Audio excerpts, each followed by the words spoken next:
Hey guys, Levi here at Motor Masters. I just want to take a couple quick seconds and talk about some of the differences and some of the benefits to really getting your oil change done at a high-end mechanic shop instead of maybe a lube shop, which is somewhere you might normally go to get your oil change done. There's a couple factors on all of this, and they tend to be a little bit more of a big deal than lots of places like to make them. And some of the things that we like to do to really optimize your oil change and to make it really worth your time and to do really what this oil change is supposed to do is go through the vehicle thoroughly. We're going to do a couple different things. One, whenever we got this thing in the air, one of the things that we noticed was that the drain plug was rounded out.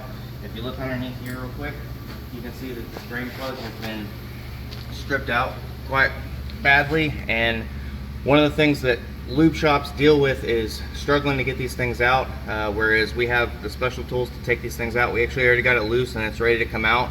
We're going to go ahead and replace this drain plug for this customer, no problem. It's going to be included with the oil change, and that way they're not going to have any issues moving forward. We're also going to get it torqued to spec and then throw some torque seal on here so that whenever you're operating the vehicle, the plug doesn't walk its way out.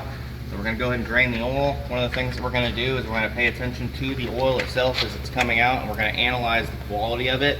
Obviously this oil has zero transparency in it. It's one of the things that we're going to note, and it's really a good indication that they went a little over on this oil change, but they were really ready for it. It's something that obviously we should be paying attention to is the quality of the oil, but it's something that oftentimes gets missed. It's really an indication of what we're supposed to do moving forward and how frequently we're supposed to be getting this done. Alright guys, so we're going to go ahead and retorque our drain plug real quick. One of the things that we went ahead and did was we replaced our drain plug with a brand new drain plug. We're going to go and get this thing fitted, and we're going to torque it to spec, 20 foot-pounds that it calls for from factory.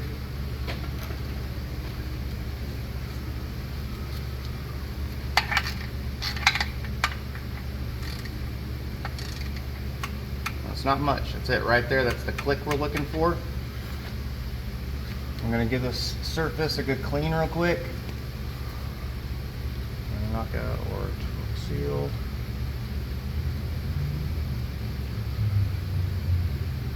Throw a quick dab on there.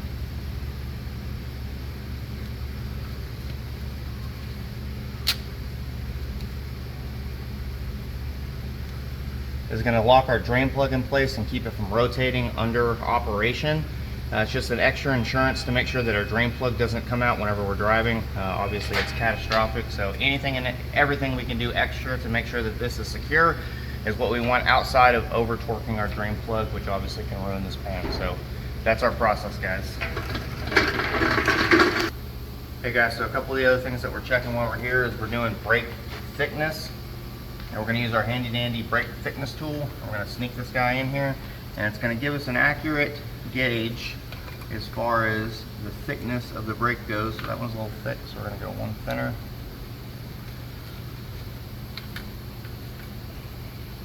Alright, so right about there. So it's want to fit in there. It's going to tell us that we have 6 millimeters, or roughly about 50%, 50 to 60% brake life left. So that's what we're going to be looking at on that. It's just a good visual indicator of that. One of the other things that we're going to check while we're here is going to be wear on the tire. Looks like this customer actually just had an alignment done. I'm not seeing any kind of like really abnormal wear. We'd be looking for toe, camber on the inside, outside of the tire, and then any kind of like abnormal or excessive wear in the center of the tire for over or under inflation of the tire itself, so that we can get everything set and where it's all evenly wearing correctly. One of the other things that we're going to check while we're here is going to be the differential fluids. So here in the back we have the rear differential. This is what drives the rear wheels from the transmission via drive shaft. This fluid is typically a 75 140, 80 140, and 90 140 weight. It's a thicker oil that oftentimes gets missed.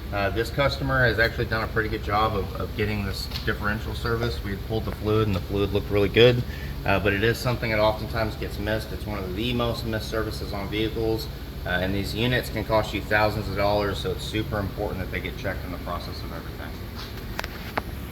Hey guys, so one of the things that we look for and that we're going to take care of while it's here is going to be nails in the tires. This is something obviously, depending on the position of the nail, can cause premature end of life on tires. So we're taking care of these for customers so that when they go somewhere else, they're not getting told that they need a tire when they really don't.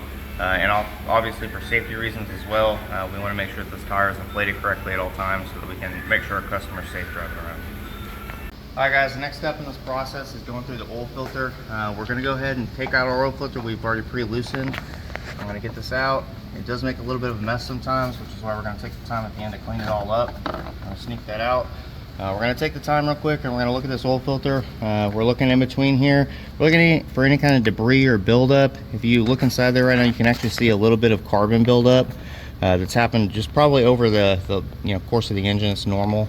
What we're really looking for is metal, any kind of metal shavings, anything that would indicate an excess friction inside this engine that's something that needs to be dealt with.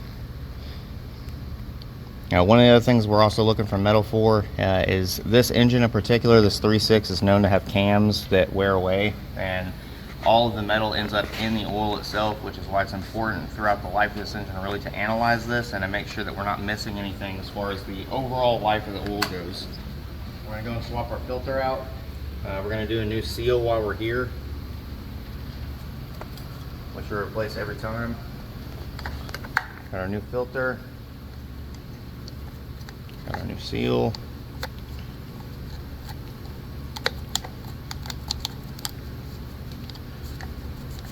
We're also going to put some of this assemble goo here on our O-ring. We like to do this so that we reduce the friction in between the surface the contacting surfaces, so that this plastic cap doesn't break on us.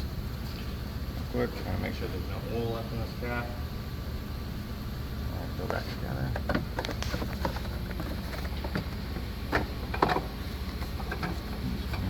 Filter in. We're going to get our torque wrench. We're going to torque it to spec.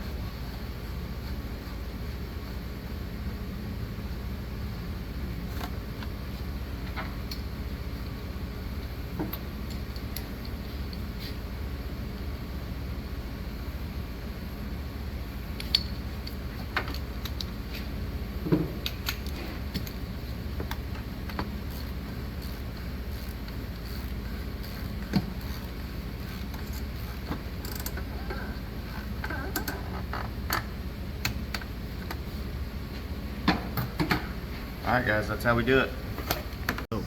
Alright guys, going to go through a couple of the other things that we check here on the vehicle while you're here for an oil change. The first thing is going to be coolant. We're going to go ahead and take a coolant sample here.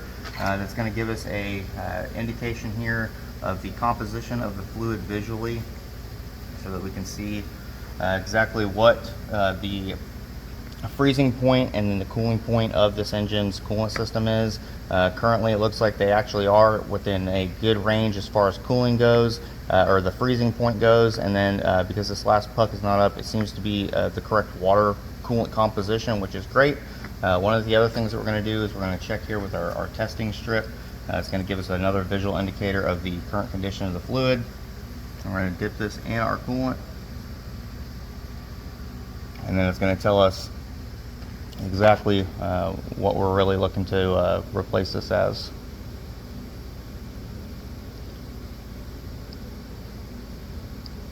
So here you can see it's roughly about where it came up on the scale for the visual indicator, so we're right on track as far as what we were looking for. Okay.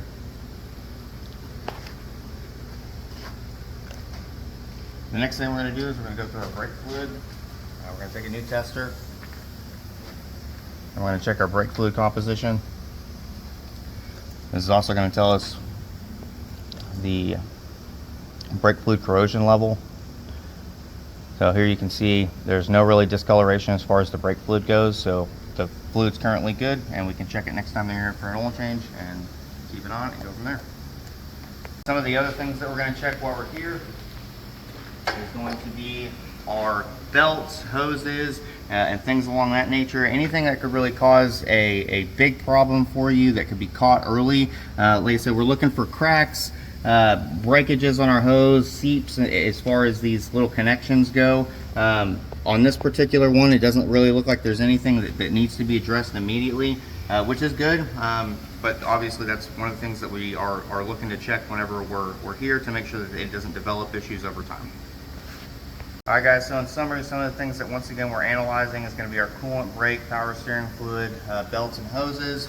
For the fluids, what we're looking to do is analyze their current situation. There's lots of scenarios where we're not looking to top these fluids off because they can cause problems analyzing the current situation with the actual systems. As far as your brake fluid goes, it's important not to top that off because it's an indication of not just the state of the system, but it can also indicate leaks, the current pad life, and things along those natures that actually do affect the brake system that we want to be on the lookout for. Same thing with the coolant. If the coolant's low, we don't always just want to top it off. We want to check, make sure that it's not leaking anywhere, and if there's not an issue with that system that's causing that symptom. And that way moving forward we're not missing anything and issues don't compound into something bigger.